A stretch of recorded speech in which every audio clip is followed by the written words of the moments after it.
Buddhism is an ancient tradition with answers to life's biggest questions today. Why do we suffer? How do we relate to other beings?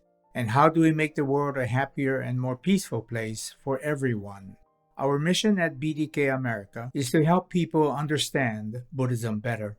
Are you looking to start learning about Buddhism or dig deeper? BDK America offers free books and videos for peoples of all ages and levels. Our most popular book, The Teaching of Buddha, is available to read in English and 46 other languages in physical, PDF, and audiobook formats. Visit our website for our latest publications and order your own free copy today.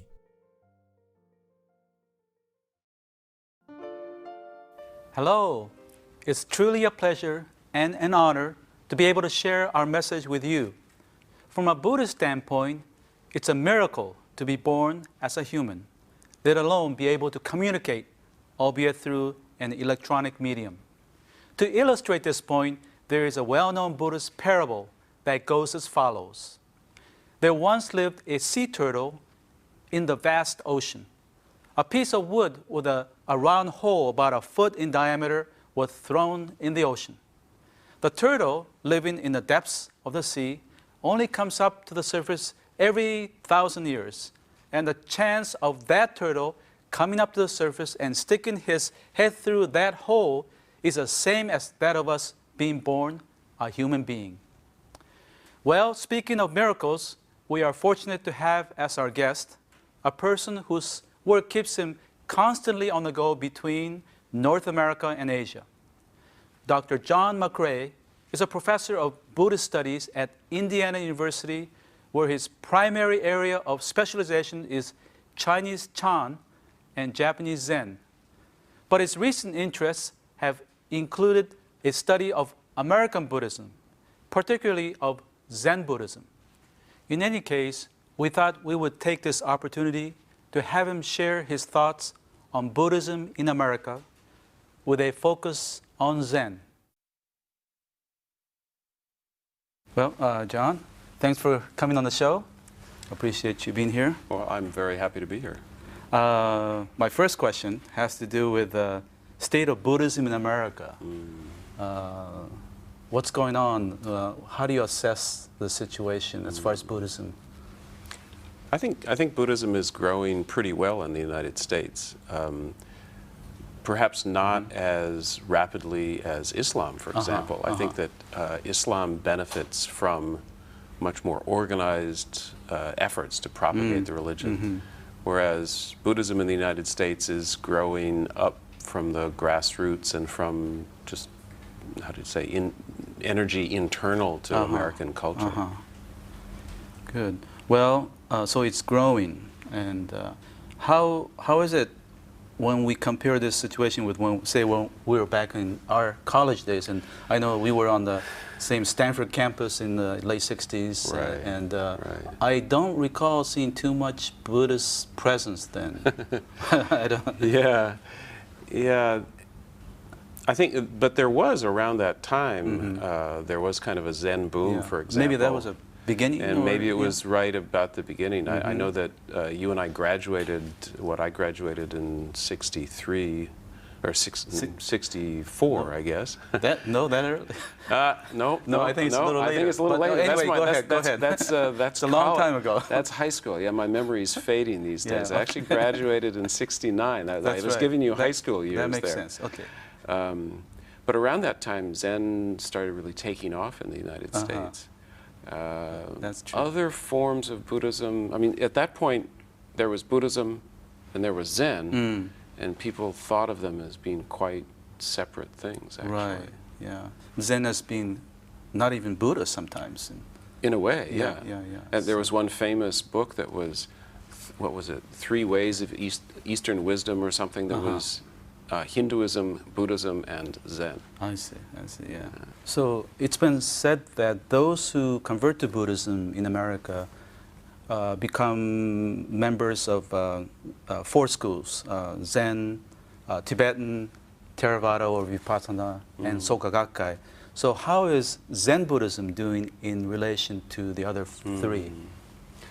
Yeah, well, I think now Tibetan Buddhism is getting most of the media attention, and there are good reasons for that. The Dalai Lama is a very, very impressive figure, and the story of Tibet is compelling. But Zen Buddhism is expanding kind of at a grassroots level. I see. And there are practice centers in many, many cities and smaller towns. And so I think Zen is not the boom, it's not in the boom years that it once was, but it's growing, maturing very nicely. I see, I see. You know, recent shows have dealt with awakening. And I know you've done some studies on American Zen Buddhists. And so I'm wondering, how do Zen Buddhists conceptualize awakening or think about awakening? Oh, interesting question. Because, I mean, Zen gives people something to do. I mean, there is a practice. But what I did was, I've gone to about a dozen American Soto Zen centers, and I talked to the students. I talked to the teachers also, but I interviewed the students. And within the Dogen tradition of Soto Zen, there's a real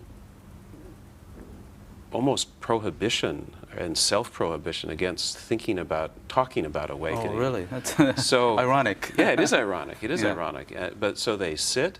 These are people who are captivated by Zazen. I see. And they can't always say why they do it, but it becomes central to their lives. But there's some questions they won't answer, and you know, what is the nature of awakening is one of those questions. I see. So they're more interested in Zazen or sitting meditation than thinking about what is the ultimate goal of Buddhism. For example, I mean, this is not exactly what you asked me, but I would ask them, how does Zen fit into the rest of your religious life? You know? And do you still believe in God, a Christian God in some way? Because many of these people are former Christians or Jews. Or what happens to you after you die? Which is, you know, a big issue for all of us, I think. And mostly they would say, well, gee, I don't know, ask me after I die. So they were kind of consciously putting off making decisions in a way that I think of as articulate reticence. I mean, these articulate reticence. They're very well-spoken, very well-educated, but there are certain issues they're just not going to take a stand on, and I think even awakening is one of those issues. Well, how about, you hear a lot about the emphasis on living in the moment, in the present. Do you find that kind of this talk in your study? Well, in this particular study with this group of respondents, I mean, we have to say, I was stunned that it almost never came up. I see. I was stunned because the rhetoric of living in the now, or you know, applying Zen in one's daily life, it didn't come out that much. But it's you find it a lot in Zen literature and in the culture, so to speak. So anyway, can I move on to asking you a question regarding well, comparing American Zen experience with, say, contemporary Japanese Zen Buddhists and how they think about awakening or practice. And I think that what's unique in the American situation is that these are lay people who are creating communities together. Yeah, that's important. Lay people and communal and working exactly. together. Yeah, that's exactly. interesting. Exactly. I mean, I know people who do Zen practice in Japan. I know both, you know, priests and lay people here, but it seems you go to a temple and go to a zazenkai and do your practice. They're usually priests and have been are part of a long tradition with a temple and all that. If I can move a little bit further to China and maybe back a few centuries, I know you're one of the foremost scholars on Chinese Chan and Buddhism. Would you compare? How would you see American Zen within that context? Well, there is a common point, at least. I think there are probably a lot of differences, but the common point is that some aspects of Zen were designed in China for people who think too much. People who think too much. People who think too much, who study too much, who are kind of overeducated, and so it's like, let go of all that nonsense. I see. And in a way, that was very attractive to a lot of American Zen Buddhists. So the kind of the putting down those cares and worries and so forth is a strong element in Zen. Okay. Do you think Americans are messing things up? I mean, how they taking Buddhism and... Well, no doubt, yes, in many, many ways, no doubt. But there's one similarity that always strikes me, that we think of American culture as a instant kind of McDonald's, use it and throw it away.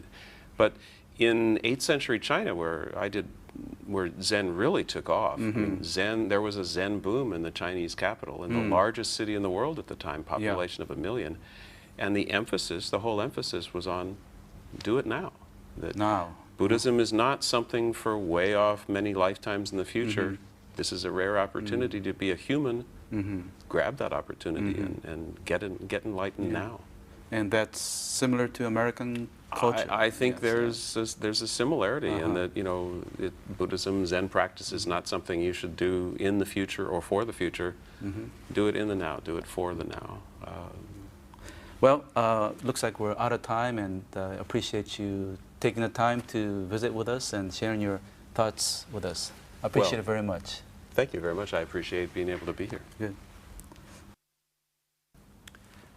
As we sign off, we've learned that the American experience about awakening differs to some extent from the other parts of the world, as we saw in today's opening passage.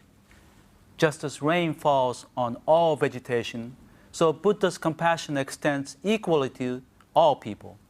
Just as different plants receive particular benefits from the same rain, so people of different natures and circumstances are blessed in different ways. In our next show, we will discuss the idea of thinking big and not thinking small as we conclude the topic of the 4 marks of existence.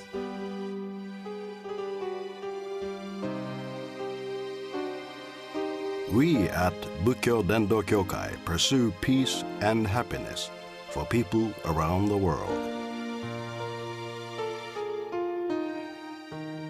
We have published the Buddhist teachings into 41 languages and donated our publication to hotels and other facilities in 55 countries.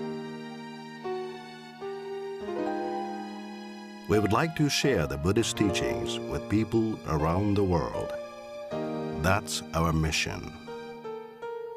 Visit our website for more information